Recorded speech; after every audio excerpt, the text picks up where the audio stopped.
직장에서 퇴출당한 사람이 있었어요.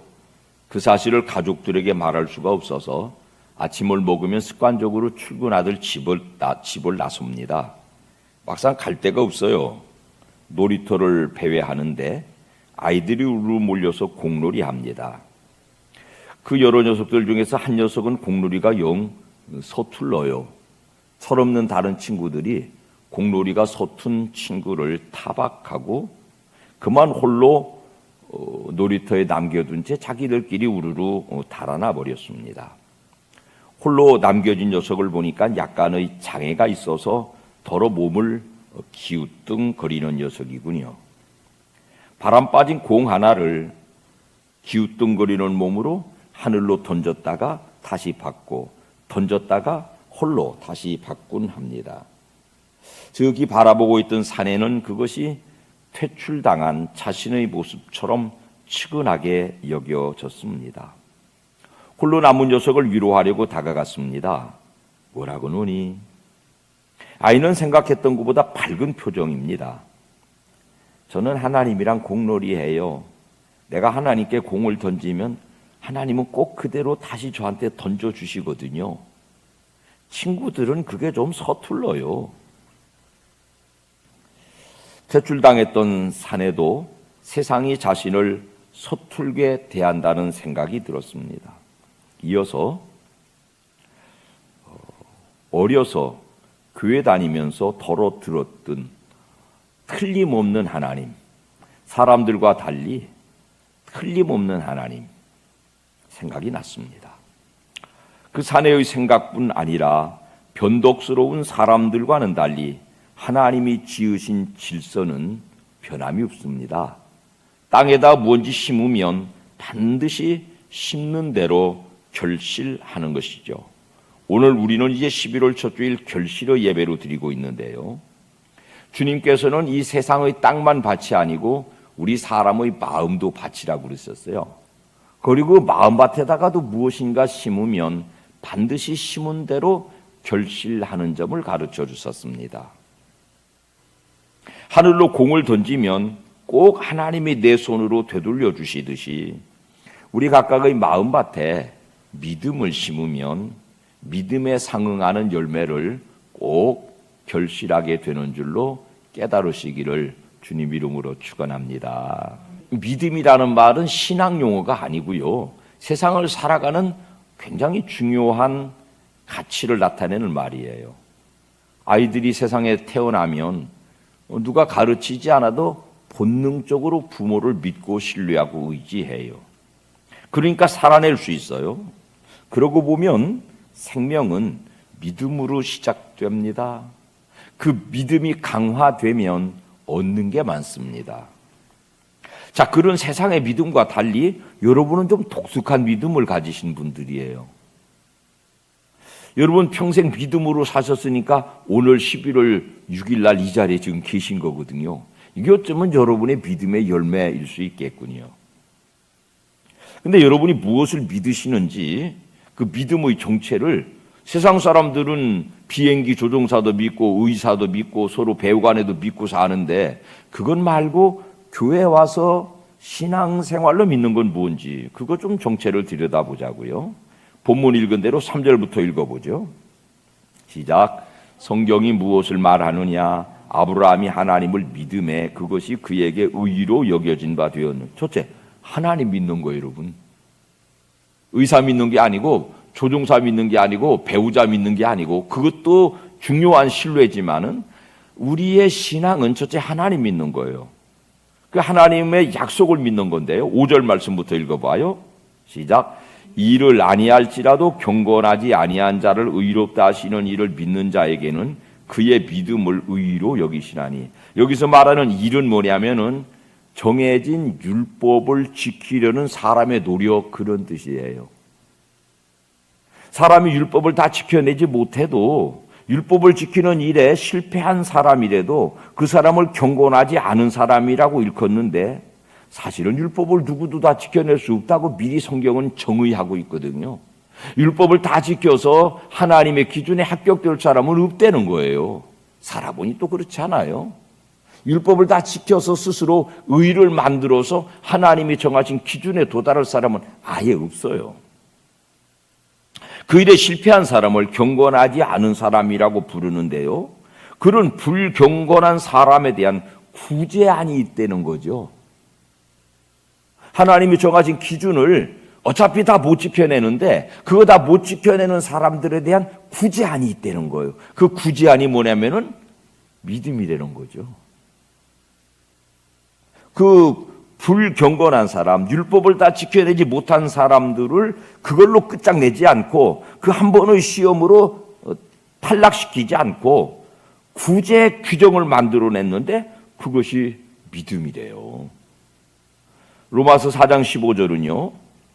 시작. 율법은 진노를 이루게 하나니 율법이 없는 곳에는 범법함도 없느니라. 여러분, 차선이 없으면은 이쪽으로 가든 저쪽으로 가든 범법이 아닌데 차선을 그어놓고 이쪽 차는 이쪽으로 가고 저쪽 차는 저쪽으로 가고 금을 그어놓으니까는 범법이 생기는 거예요. 율법은 금 긋는 거예요. 제가 그전에 그런 경험도 말씀드렸는데 서울에서 아파트 앞에 주차장이 아닌 데다가 차를 대놨어요. 근데 있잖아요. 그 주차장 아닌데 웬 트럭 한 대가 서 있더라고요. 공사장에서 나온 잡쓰레기들을 잔뜩 실은 트럭이 하루, 이틀, 열흘, 20날, 2달, 석 달을 서 있더라고. 그 지나가는 구청 직원은 거기다가 주차 위반 딱지를 맨날 붙이고 다녀요. 막 주차 위반 딱지가 막 더덕더덕 붙은 차인데요. 장마 지고 난 어느 맑은 날 있잖아요. 그 차도 누더기처럼 뒤집어 쓰고 있던 먼지를 싹 씻어냈어요. 장맛비가. 더 기가 막힌 거는요. 그 아파트 담벼락 밑인데 강남구 도곡동 아파트 담벼락 밑 우리 아파트 앞인데 거기다가 글쎄 주차 라인을 긋더라니까. 이 불법 주차 상태인 이 차가 갑자기 합법 주차가 된 거. 왜? 금을 그어줬어. 거기 주차해도 된다고. 충격적이었어요, 여러분. 이 차가 합법인지 불법인지는요, 그 차가 어떠한 상태에 있는 게 아니고 금을 어떻게 긋느냐에 따라서 합법인지 그 다음부터는 주차 위반 딱지 못 붙이지. 왜냐하면 주차 라인 안에 있으니까. 율법이란 그런 거예요. 우리의 행위를 샅샅이 뒤져가지고 무엇이 그릇됐고 무엇이 올바른지를 규정하는 거니까. 율법은 진노를 이룬대요. 율법이 없으면 범법도 없대요.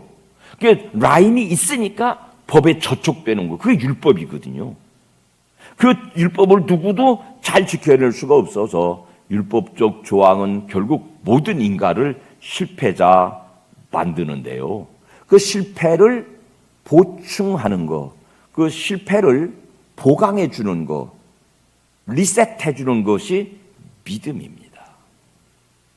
그 율법을 지키는 대신에 의를 얻는 다른 길, 영어로 바이패스, 다른 길, 돌아가는 길이 있어요. 그게 믿음입니다.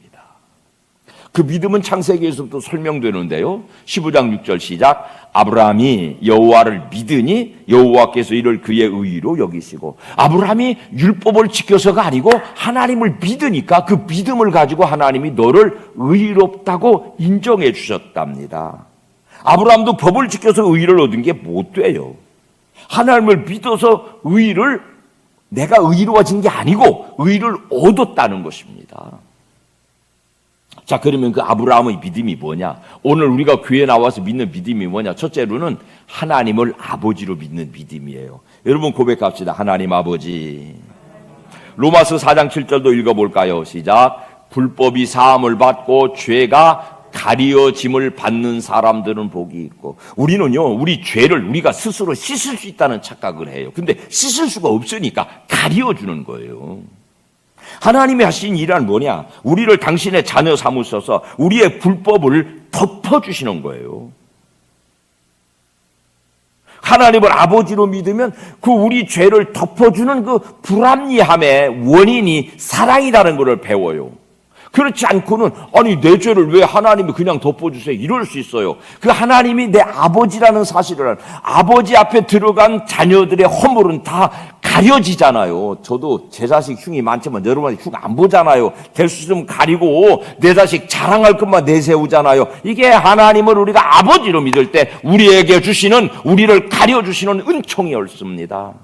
이 은혜를 체험하시기를 축원합니다. 이 하나님을 아버지로 믿으시기를 축원합니다. 하나님은 우리를 벌 주시려는 경찰관이나 판검사가 아니라 우리의 아버지로 믿으십시오. 여러분의 아버지를 깊이 생각해 보시기 바랍니다. 마태복음 7장 9절에서 10절은 아버지를 잘 설명하는데요. 시작. 너희 중에 누가 아들이 떡을 달라 하는데 돌을 주며 생선을 달라 하는데 뱀을 줄 사람이 있겠느냐? 아버지는 자식에게 더 좋은 걸 주시는 본성을 가졌다는 거죠.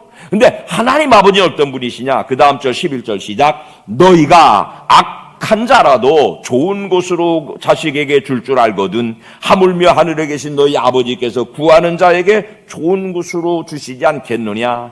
땅 위에 육신의 아버지의 원형 중에 원형이신 진짜 아버지 하나님은요, 우리 육신의 아버지가 자식에게 줄 수 있는 것보다 훨씬 더 좋은 걸 주신다는데요. 그게 죄사함이고 그게 구원이 옳습니다. 그 일을 위해서 친히 몸을 입고 이 세상에 오셔서 내 죄를 대신 지고 십자가에서 처형을 당해 주신 것이죠. 그럼 우리의 믿음의 두 번째 건 뭐냐? 첫 번째는 하나님을 아버지로 믿는 것이고, 두 번째는 따라합시다. 예수님이 내 죄를 지고 십자가에서 내 대신 죽어주셨습니다. 그 고백이에요. 예수님을 구주로 믿는 것이 우리의 믿음이죠. 그걸 믿으면 반드시 열매가 맺혀요. 십자가 뭐예요? 뭐 금으로 은으로 매달고 다니지만 늘 십자가의 정체를 외워드리다시피 말씀드려요. 그게 뭐라고요? 죄 지은 사람 매달아 죽이는 사형틀이라고요. 사형틀. 하나님 죄가 없으신데 우리 아버지 되시는 책임으로 우리 죄를 대신 치르시기 위하여서 우리의 죄의 값인 죽음을 당신이 대신 치러주기 위하여서 내 대신 그 사형틀에, 죄인들을 처형하는 그 사형틀에 당신을 걸어 죽어주신 것입니다. 그 예수님을 나의 구주로 믿는 것이 우리의 두 번째 믿음의 내용이에요. 요약하면 하나님을 아버지로 믿는 거예요. 두 번째로는 예수님을 나의 구주로 믿는 거예요. 이것이 우리가 믿는 믿음의 내용인데요. 놀이터에 홀로 남겨줬던 아이의 말처럼 하나님은 정확하셔서 던진 공을 반드시 땅으로 되돌려 두시듯이 믿음을 심으면 반드시 그 열매를 맺습니다. 그런데 그 믿음이라는 것이 내 속에서 솟아나는 게 아니에요. 내가 만들어가지고 내가 결심하는 그 믿음이 아니고 그건 신념이에요. 신념도 인생을 살아가는데 제법 좋은 기능을 해요. 순기능적인 면이 있어요. 근데 우리가 하나님을 아버지로 믿고 예수를 나의 구주로 믿는 믿음과는 좀 달라요. 그 믿음은 에베소서 2장 8절 말씀 시작. 너희가 그 은혜에 의하여 믿음으로 말미암아 구원을 받았으니 이것이 너희에게서 난 것이 아니요 하나님의 선물이라. 은혜는요 성령께서 우리에게 선물로 주실 때 믿어지는 거예요. 내가 막 짠해서 믿는 거 아니에요. 그건 신념이에요. 신념은 잘못하면은 좀 사람을 망가뜨릴 수도 있는 것이거든요. 근데 믿음은 성령께서 내게 감동 주셔서 어느 날 갑자기 하나님이 정말 내 아버지 되는 그 뜻뜻한 사랑의 체험, 어느 날 갑자기 예수께서 내 구주가 되시는 그 철저한 사죄의 체험, 예수께서 내 죄를 지고 십자가에 달려 죽으신 그 사실이 뜨겁게 감동으로 믿어지는 그 믿음은 사람이 만들어가는 것이 아니라 성령께서 은혜로 감동으로 우리에게 주시는, 우리 지난주 종교개혁주일에 말씀드린 것처럼 오직 은혜로 오직 하나님의 은혜로 그 믿음을 우리가 덧입게 되는 것입니다. 그렇게 믿음을 갖게 되면은 믿음에는 열매가 있습니다. 사람의 마음을 밭으로 비유하셨어요. 우리 마음밭에 믿음을 심으면 반드시 열매를 맺습니다. 각자 체험을 따라서 열매들이 여러 종류로 나타나요. 믿음을 가지고 어떤 사람은 술 끊고, 어떤 사람은 담배 끊고, 어떤 사람은 나쁜 짓 하는 행실을 정리하고, 어떤 사람은 이런 삶의 습관을 저렇게 바꾸기도 하고, 믿음 통해서 얼마나 많은 열매들을 맺는지 모르는데요. 그 모든 열매들 중에 공통점 몇 가지를 발견해 드리려고 그럽니다. 맨 처음에 오늘 우리 본문을 말씀을 중심으로 보니까 의의 열매를 맺는답니다. 의의 열매 무르익어서 추수를 기다리네. 의의 열매를 맺는데요. 자, 보시라고요. 로마서 8장 30절 시작. 또 미리 정하신 그들을 또한 부르시고 부르신 그들을 또한 의롭다 하시고 의롭다 하신 그들을 또한 영화롭게 하셨느니라. 여러분, 굉장히 중요한 말씀인데요. 우리가 의로워지는 게 아니고 하나님이 우리를 의롭다고 인정해 주시는 거래요. 내가 의로워지지 않아요. 그런데 의롭지 않은데 제가 속에 껍데기 뭐 입었는지 저는 잘 모르시오. 속에 무슨 옷 입었는지 이렇게 가려주시는 거예요. 하나님의 의로. 그 흉내를 내느라고 목사가 설교할 때 이렇게 자기를 가리고 나타나는 거예요. 내 속에 인간, 이 오염된 인간을 가려주는 상징으로 이 설교자들이 이렇게 자기를 가리는 옷으로 입고 나오는 거예요. 내가 속에 뭐 입었는지는 부끄러워요. 근데 하나님이 나에게 하얀 색깔로 의를 덧입혀 주시는 거예요. 의로워진 게 아니라 의로워졌다고 인정해 주시는 거예요. 근데 있잖아요. 그 사실을 깨닫는 사람은 예배당 다니는 게 행복하고 그 사실을 깨닫는 사람은 내가 예수 믿고 산 것이 인생의 가장 잘한 결정이 되는 것을 구구절절하게 알아요. 이 칭의가 왜 필요하냐면 하나님 나라 들어갈 때 최소한 의롭다는 인정을 받아야 그 문을 통과하거든요. 속은 다 똑같아.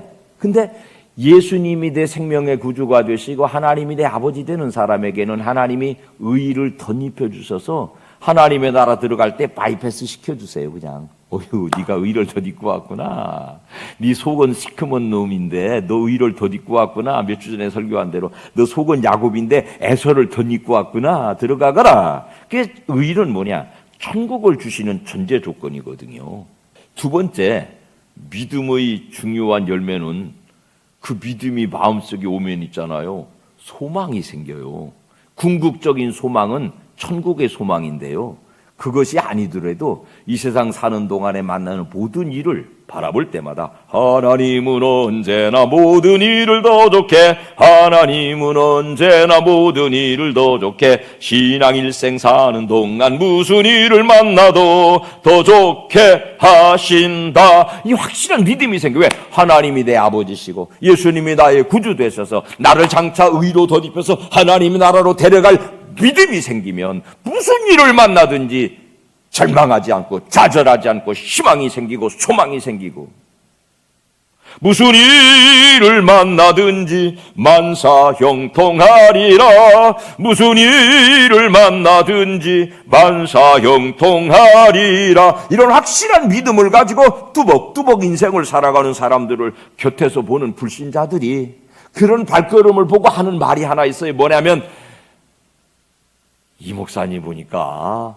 사람이 뭔가 하나 믿는 걸 있어야 돼. 여러분, 우리가 믿음의 강력한 능력을 가지고 뚜벅뚜벅 인생을 거침없이 소망 가운데 살아간, 주변 사람들이 바라볼 때 나도 뭔가 믿는 건 하나 있어야 되겠네, 이런 마음의 감동을 받게 되는 법이 옳습니다. 그리고 그 소망의 마지막 종착역은 하나님의 나라 옳습니다. 예수 믿는 사람들, 믿음을 가지고 마지막 소망을 하나님의 나라에다 굳건하게 매달아놓은 사람들은요, 이 세상의 일들 때문에 흔들리지 않아요. 의연해요. 삐치지 않아요. 시험 들고 낙심하지 않아요. 좌절하지 않아요. 남을 향해 원망하지 않아요. 그냥 넘어가면 다음 세상이 있고 또 넘어가면 더 좋은 세상이 있고 또 넘어가고 마지막에 가장 좋은 하나님의 나라가 내 앞에 있다. 그런 목표가 확정된 사람, 믿음으로 그 열매가 내 속에 확정된 사람은요, 이 세상 사는 자세가 훨씬 여유롭고 훨씬 자신감 있고 훨씬 의연하게 뚜벅뚜벅 살아갈 수 있으니 우리 모두의 발걸음이 바로 그 발걸음 되시기를 주님의 이름으로 축원합니다. 그 두 가지 열매가 잘 익으면 의롭다고 인정받고 천국의 소망을 가진 사람들이요, 마태복음 7장 20절 말씀 시작. 이러므로 그들의 열매로 그들을 알리라. 마음속에 구원의 확신이 있고 하나님이 나를 의롭게 해주신 그 은혜에 대한 감동이 있고 내가 마침내 죽으면 하나님이 나라 갈 것이라는 확실한 소망이 있는 사람은요, 남들이 알아봐요. 열매가 믿음으로 드러나요. 잘 익은 열매는요, 남을 유익하게 합니다. 예수 잘 믿어서 나 잘 먹고 나 잘 사는 건 가짜 신앙이고요, 내가 예수 잘 믿어서 잘 잘 열매로 성숙되면 나 아닌 다른 사람들에게 유익 주어요. 남편이 예수 잘 믿으면 제일 수지 맞는 건 아내예요. 아내가 예수 잘 믿으면 제일 수지 맞는 거는 남편이에요. 가족부터 시작해서 주변에 더불어 사는 가까운 사람들로부터 예수 믿은 유익이 그들에게 강력하게 영향을 끼치게 되는 것입니다. 그 믿음의 종착역은 반드시 천국인데요. 지금 믿음의 열매들이 있어야 되는 이유는 그래야 그 믿음이 천국에 다다르는 믿음이라는 확신이 증거가 되거든요. KTX 서울 가는 놈 탈 때 익산역에서 5번 플랫폼이 있고 6번 플랫폼이 있어요. 근데 그 5번으로 지나가는 놈하고 6번으로 지나가는 놈하고 어떤 때는 시간이 5분밖에 차이 안 나요. 어떤 사람은 한 5분 일찍 내려가가지고 5번에서 탈 놈을 6번으로 타잖아요. 그러면 이놈은 서대전으로 돌아서 이렇게 가는 놈이요. 또 이놈은 용산으로 갈 줄 알았는데 SRT에서 수서로 가는 놈일 수 있어요. 시간이 비슷하다고 아무거나 잡아 타지 말고 열차번호 꼭 확인하고 타셔야 돼요. 내가 차표를 가지고 3만 몇천 원 내고 열차표 사가지고 탔는데 KTX 열차표를 가지고 탔는데 SRT를 잘못 탈 수 있지. 그러면 그 표는 효과가 있어요, 없어요? 없어요. 돈 다시 물어야 돼요. 내가 뭘 믿는다고 믿어왔는데 그 믿음이 하나님 나라 갈 때 보니까 잘못된 믿음이 어떡하냐 이 말이에요. SRT 차표를 가지고 KTX 하면 어떡하냐 이 말이에요. 그러니까 우리의 믿음이 확실하기 위해서는 열매를 늘 확인하셔야 돼요. 열매를 자꾸 익혀가셔야 돼요. 누군가에게 내가 예수 믿고 유익을 주는가 점검하셔야 돼요. 예수 믿고 나 잘 먹고 나 잘 사는 데다가 방점을 찍으면 그 차표는 어쩌면 천국행이 아닐지 몰라요. 다른 종교인들도 내 자신의 유익을 위해서 얼마나 우리보다 더 정성스럽게 신앙생활을 합니까? 우리의 종착역이 마침내 천국인 이 믿음의 열매에는요, 반드시 내가 가지고 있는 믿음, 내가 가지고 있는 의, 내가 가지고 있는 소망이 반드시 열매가 되어서 잘 익어서 남을 유익하게 해야 돼요. 그게 믿음의 열매여야 돼요. 그래야 그 진짜 백이 KTX 용산역으로 가는 놈이에요. 같은 믿음인데 돈도 같이 들였어요. 시간도 같이 들였는데 SRT 차표 가지고 KTX 타면 안 돼요. 신행일치의 믿음. 행실의 주체가 자신인 줄 아는 사람들이 많아요. 예배당 다니는 사람 중에서도. 윤리 도덕적인 사람이죠. 나쁘지 않아요. 윤리 도덕적 자기 가치를 높여가는 건 나쁘지 않아요. 그러나 믿음으로 맺는 열매는 좀 달라요. 차원이. 피로 씻어내서 만들어내는 윤리 도덕적인 의가 아니에요. 32장 시편 1절 다윗의 말이에요. 시작. 허물의 사함을 받고 자신의 죄가 어떻게 된 사람? 씻기워진 사람? 가려진 사람. 가려진 사람. 가려진 것을 믿게 되면은요, 내가 하나님의 의를 덧 입었다는 신분, 본분, 정체성을 믿게 되면은요, 그때부터 속이 뒤집어지기 시작하는 거예요. 감동받아야 바르게 되지, 윤리 도덕적 의로는 율법을 지킬 방법이 없어요. 허물과 죄는요, 눈으로 덮듯 가려주실 뿐이에요. 그게 믿음의 열매예요. 그 열매를 맺으면 늘 감사하고 삽니다. 그 예수 믿는 열매 중에 감사가 없으면 SRT 차표 가지고 KTX 탄 격이에요. 예수 믿는 사람의 심장에 감사가 맥동하지 않으면, 감사가 역동적이지 않으면 그 차표 잘못한 거예요. 사과가 처음 맺어도 사과는 사과지요. 그렇지만 그게 잘 자라고 익어야 진짜 열매 돼요. 믿음으로 의의 열매를 맺으시고 소망의 열매를 맺으시고 마침내 그 열매들을 까닭에 내가 믿은 하나님의 은혜를 받아서 선한 삶, 신행일치의 삶으로 나 말고 남들의 유익을 위해서 신앙의 향기를 드러내는 사람이라면 그 사람은 믿음의 열매를 제대로 맺은 사람이고요. 그 사람의 그 믿음의 열매는 하나님의 나라에 들어가는 확정 차표가 될 줄로 믿습니다. 믿음의 열매가 풍성하시기를 주님 이름으로 축원합니다.